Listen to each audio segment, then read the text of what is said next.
Hi എല്ലാവർക്കും എൻ്റെ YouTube ചാനലിലേക്ക് സ്വാഗതം. ഞാൻ എന്ന് പറയാൻ പോകുന്നത് മൈക്ക് ആൻഡ് ആലിസ് എന്ന പടത്തിൻ്റെ റിവ്യൂ ആണ്. ഈ പേര് കേൾക്കുമ്പോൾ തന്നെ എന്തെങ്കിലും ഇൻട്രസ്റ്റിംഗ് ആയിട്ട് തോന്നിയില്ലേ? അതേപോലെ തന്നെ ഒരു ഇൻട്രസ്റ്റിംഗ് ആയിട്ടുള്ള ഒരു പടമാണിത്. ഒരു time traveller comedy action drama ഫിലിമാണിത്. സോ ഞാൻ ജിയോ ഹോട്ട്സ്റ്റാറിൽ ഇങ്ങനെ എന്തെങ്കിലും പുതിയത് എന്തെങ്കിലും കാണാനുണ്ടാകുന്നൊക്കെ വെറുതെ ഇങ്ങനെ നോക്കുന്ന സമയത്താണ് ഇതിൻ്റെ പോസ്റ്റർ കണ്ടത്. പിന്നെ പോസ്റ്റർ കാണാൻ നല്ല രസമുണ്ട്. ഇതിൻ്റെ പേര് തന്നെ വളരെ ഇൻട്രസ്റ്റിംഗ് ആണ്. അതിൻ്റെ ട്രെയിലർ കണ്ടപ്പോൾ മനസ്സിലായി ഇത് കൊള്ളാവുന്ന സംഭവമാണല്ലോ എന്ന് വിചാരിച്ചാണ് ഞാനിത് ഈ പടം പോയി കണ്ടത്. ഇതിൽ മെയിനായിട്ട് അഭിനയിച്ചേക്കുന്നത് നമ്മുടെ എക്സ്മെനിലൊക്കെ നായകനായിട്ടുള്ള സൈക്ലോപ്സ് പുള്ളിക്കാരനാണ്. പിന്നെ വിൻസ് വോൺ, ആ പുള്ളിക്കാരൻ എനിക്ക് പണ്ടേ ഇഷ്ടമുള്ള ആളാണ്. കാരണം പുള്ളി സൂപ്പർ എൻ്റർടൈനറാണ്.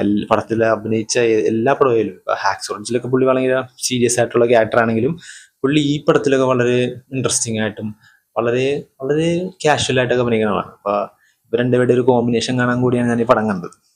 സോ ഒരു വളരെ ഇൻട്രസ്റ്റിംഗ് ആയിട്ടുള്ള ഒരു കോമഡി ആക്ഷൻ ഡ്രാമ തമാശ പടമാണ് ഇത്.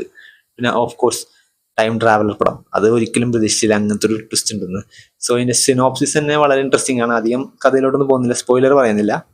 സോ ബേസിക്കലി ഒരു ഗാങ്സ്റ്റർ തൻ്റെ കൂട്ടുകാരൻ ഗാങ്സ്റ്ററിൻ്റെ ഒപ്പം തൻ്റെ പഴയ സെൽഫ് എന്ന് വെച്ചാൽ ഫ്യൂച്ചർ അല്ല പ്രസന്റ് സെൽഫിനെ കൊല്ലാൻ നോക്കുകയാണ്. ഈ ഫ്യൂച്ചർ സെൽഫ് പ്രസന്റ് സെൽഫിനെ കൊല്ലാൻ നോക്കണം. അതിന് കൂട്ടുകാരന് സഹായം തരുന്നത്. അപ്പോൾ ഇവർ രണ്ടുപേരും ഗാങ്സ്റ്റേഴ്സാണ്. എന്നിട്ട് ഈ കൂട്ടുകാരന് ഇഷ്ടമുള്ള പെണ്ണ് ഈ ഗാങ്സ്റ്ററിന്റെ ഭാര്യയാണ്. അങ്ങനെ വളരെ ഇൻട്രസ്റ്റിംഗ് ആയിട്ടാണ് ആദ്യത്തെ 5 മിനിറ്റിൽ തന്നെ ഇത് കാണിക്കുന്നത്. പിന്നെ അങ്ങോട്ട് കൂടുതൽ കൂടുതൽ ഇൻട്രസ്റ്റിംഗ് ആയിക്കൊണ്ടിരിക്കും. ഇതിന് കുറേ ട്വിസ്റ്റ് ഉണ്ട്, കുറേ തമാശയുണ്ട്, കുറേ വളരെ ഫണ്ണായിട്ടുള്ള വൺ ടൈം ഒരു കാഷ്വൽ വാച്ചായിട്ടാണ് എനിക്ക് ഈ പടം തോന്നിയത്. ഇതിൽ എനിക്ക് ഏറ്റവും ഇഷ്ടപ്പെട്ട ക്യാരക്ടർ എന്ന് പറയുമ്പോൾ ഒരു ഗാങ്സ്റ്റർ വില്ലൻ ഉണ്ട്. അയാളുടെ ഒരു മോൻ ഗാങ്സ്റ്റർ, ജിമ്മി ബോയ് എന്നാണ് പേര്. പുള്ളിക്കാരൻ വളരെ ഇൻട്രസ്റ്റിംഗ് ആയിരുന്നു കണ്ടുകൊണ്ടിരിക്കാൻ. വളരെ ഫണ്ണി, വളരെ തമാശ വിത്തൗട്ട് ഒരു തമാശ എഫേർട്ട് എടുക്കുക. അതുപോലെ തന്നെ വളരെ നാച്ചുറലി ഫണ്ണി ആയിട്ടുള്ള ക്യാരക്ടർ. അപ്പോൾ ആ ക്യാരക്ടർ എനിക്ക് പേഴ്സണലി വളരെ ഇഷ്ടമായിട്ട് തോന്നിയത്. സോ ബേസിക്കലി ഈ ഒരു ടൈമിൽ എല്ലാവർക്കും സ്ട്രെസ്ഡ് ആയിട്ടുള്ള ലൈഫ് സ്റ്റൈല് നടക്കുന്ന സമയത്ത് ഇങ്ങനത്തെ ഇപ്പോൾ ഓഫ് കോഴ്സ് ഇപ്പം നടക്കുന്ന കാര്യങ്ങളും യുദ്ധമൊക്കെ നടക്കുകയാണ്. അപ്പം അതിൻ്റെ ഇടയിൽ കുറച്ച് സ്ട്രെസ് ബസ്റ്ററായിട്ട് കുറച്ച് തമാശക്കും പിന്നെ അതിനൊക്കെ ഒരു ചെറിയ സ്പേസ് ഉണ്ട്. ആ ഒരു സ്പേസിൽ ഈ പടം എന്തായാലും നന്നായിട്ട് ഫിറ്റ് ചെയ്യും. നിങ്ങൾക്ക് വളരെ ബോറടിച്ചിരിക്കുകയാണെങ്കിലും വളരെ സാഡായിട്ടിരിക്കുകയാണെങ്കിലും ഡെഫിനറ്റ്ലി അതെല്ലാം ഓവർകം ചെയ്യാൻ ഇതേപോലെ ഒരു കോമഡി ഫിലിംസിനൊക്കെ പറ്റും. അത് ഈ പടത്തിന് എന്തായാലും പറ്റും. ഒരു ഫൺ ടൈം 1.25 മണിക്കൂർ പെട്ടെന്ന് തീർന്നോണ ഒരു ഫൺ ഫിലിം ആണിത്. ഒരു ടൈം ട്രാവലർ ബേസിക് ഉണ്ട്, അത് വളരെ നന്നായിട്ട് വന്നിട്ടുണ്ട്.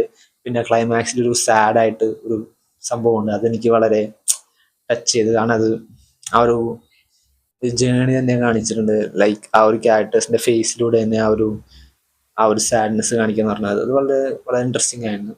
പിന്നെ ഓരോ എൻഡിങ് വളരെ നന്നായിട്ട് ഫീൽ ആയിട്ട് തോന്നി. പിന്നെ ഓഫ് കോഴ്സ് ഈ ടൈം ട്രാവൽ കൺസെപ്റ്റ് അത് കൊണ്ടുവന്നതും പിന്നെ ഈ ഗാങ്സ്റ്റേഴ്സ് തമ്മിലുള്ള അവർ തമ്മിലുള്ള ഒരു ഫൈറ്റും പിന്നെ അവർ തമ്മിലുള്ള ഒരു കെമിസ്ട്രിയും പിന്നെ ഈ കോമഡി അത് ചിലപ്പോൾ എല്ലാവർക്കും വർക്കാവണമെന്നില്ല, ബട്ട് വർക്കായാലും നന്നായിട്ട് തന്നെ വർക്കാവും. ആൻഡ് ത്രൂ ഔട്ട് എൻജോയ് ചെയ്യാൻ പറ്റിയൊരു one time fun entertainer action പിന്നെ ടൈം ട്രാവൽ പടമാണ് മൈക്ക് ആൻഡ് ആലിസ് എന്ന് പറഞ്ഞ പടം. സോ ഹോപ്പ്ഫുള്ളി ഇതേപോലത്തെ പടങ്ങൾ ഇനിയും കാണാൻ കഴിയണമെന്ന് വിചാരിക്കട്ടെ. And thank you for watching this video.